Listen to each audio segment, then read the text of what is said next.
واخيرا هجوم العمالقة او اتاك اون تايتن انتهى بعد 10 سنين من العرض واربع مواسم و88 حلقة. كانت رحلة عظيمة جدا مع الانمي دوت، شفنا فيها دراما تقارن بدراما المسلسلات وحبكة وتويستات عمرنا ما هننساها وشخصيات مميزة جدا عمرها ما تقدمت في اي انمي غير اتاك اون تايتن. فمهما كان رأيك في النهاية حلوة او وحشة، فالانمي دوت عمره ما هيتكرر.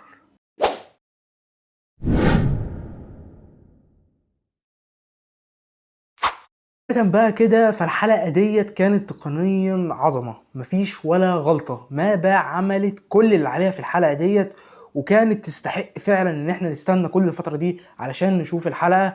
يعني اذا كان من الرسم والتحريك والاداء الصوتي، كل التوليفة ديت كانت عظيمة جدا وادتنا حلقة بصريا وسمعيا كانت عظيمة جدا. ولكن الحاجات اللي ممكن نختلف عليها في مواضيع الكتابة اللي هنتكلم عليها كمان شوية. بالنسبه لبدايه الحلقه كانت حماسيه جدا ومليانه اكشن، الحلقه كلها كانت مليانه اكشن.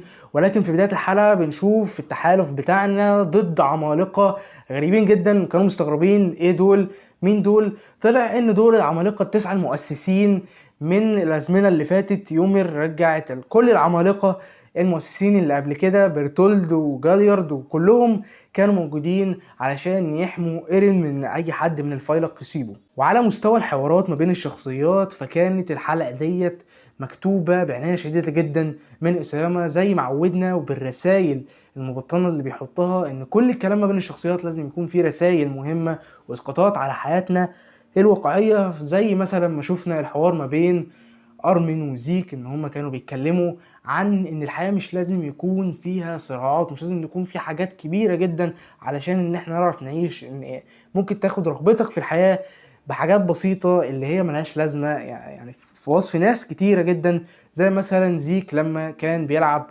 مع اكزافير دوت العملاق الوحش اللي كان قبله. اللحظات ديت زيك افتكرها وفهم فعلا كلام ارمن، ان هو كان احسن له بدل ما يعمل كل دوت ان هو يعيش اللحظات السعيدة ديت. وبرضو الكلام اللي قالوه جان وكوني وقبل ما يتحولوا كان كلام مؤثر جدا، وفكرني بحاجات كتيرة جدا من المواسم اللي فاتت، وبالذات الموسم الاول لما بدأوا ان هم ينضموا اصلا لفيلق الاستطلاع. فكان مشهد مؤثر جدا جدا. ومن المشاهد العظيمة جدا جوه الحلقة ديت هي مشهد اللي كان معمول بالابيض والاسود، مشهد الطفل اللي كانوا عمالين ينقلوه علشان ما يقعش من الجبل، واول عمالقة عمالقة الدك تدهسه. كان مشهد عبقري جدا واتعمل بالابيض والاسود، وده كان صعب جدا انه يتعمل في اي انمي، واتعمل بسوداويه عمرك ما هتشوفها في اي انمي تاني غير اتاك اون تايتن. دايما في معظم الانميات مهما كانت شدة السوداويه في المشهد لازم بيتكسر المشهد بكوميديا، ولكن ده مش بيحصل في اتاك اون تايتن. وعجبني جدا ان اخيرا ليفاي خد الانتقام بتاعه من زيك، حقق رغبته وغايته وطلب ايروين الاخير اللي بيحاول يحققه من الموسم الثالث، وقتل زيك. وكان الغرض هنا مش الانتقام، هو اكيد في غل من ليفاي وفي غيظ ان هو عايز ينتقم من زيك، ولكن برضو الغرض ان هو علشان نوقف الدك الارض دوت. والدك فعلا بيسقط، لان الدك بيسقط لما زيك بيموت، لان قوة المؤسس زي ما عرفنا ما بتشتغلش غير لما حد من الاسرة الملكية وصاحب العملاق المؤسس يلمسوا بعض. واخيرا عرفنا هدف ايرين من كل اللي هو بيعمله دوت وخايته، وطلع عن صمته، وعرفنا ان هو وجه العملاق بدل ما هو ياكل برتولد ان هو ياكل امه، علشان كل اللي كان في دماغه المستقبل والحاضر والماضي كلهم متصلين ببعض في دماغ ايرين. فكان لازم ان هو يوجه الاحداث ان هي تحصل بالشكل ده، ومفيش حل منطقي تاني غير حل دارك الارض. انا كمحمد رايي الشخصي ان خطه زيك قتل الرحيم كانت احسن بكتير من المجزره اللي احنا شفناها ديت.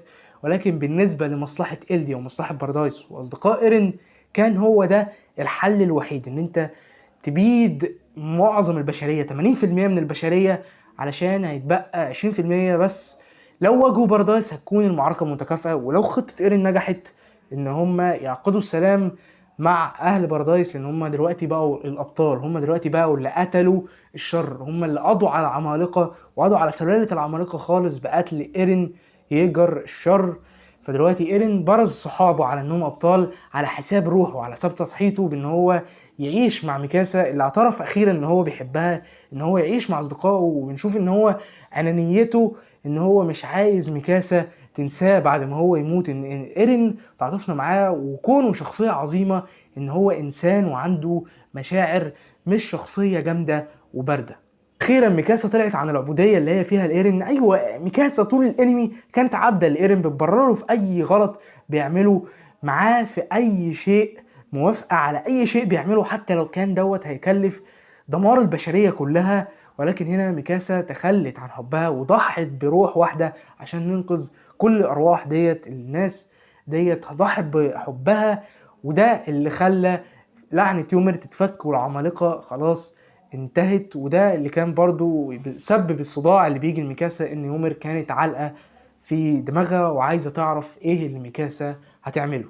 الحمد لله يعني ان النهاية ما كانتش مأساوية جدا على كل الشخصيات، فاحنا شفنا ان بقية الشخصيات خلاص عندهم فرصة ان هم يعيشوا حياة احسن. ليفاي خلاص اتحرر وبقى منشد للسلام في الاماكن، جابي وفالكو هيعيشوا خلاص مع بعض، الجان وكوني هيعيشوا خلاص حياة عادية وطبيعية.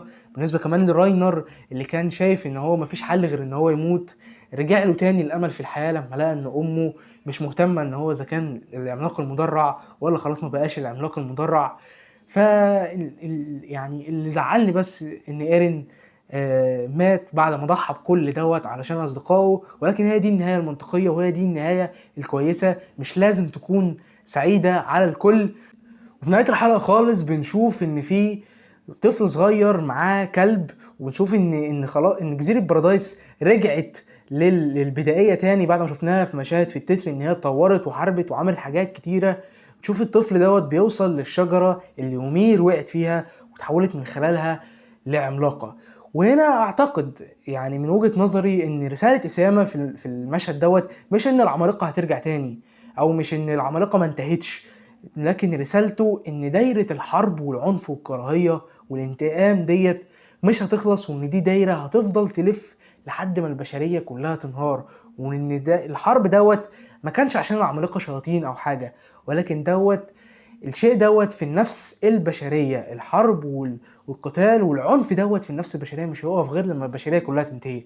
لان حتى لو ايرين كان خلص على 100% من كوكب الارض، كان برضو اهل الجزيرة كان هينقسموا وهيحاربوا بعض، وكان هيلاقوا اسباب ان هم يحاربوا بعض فيها.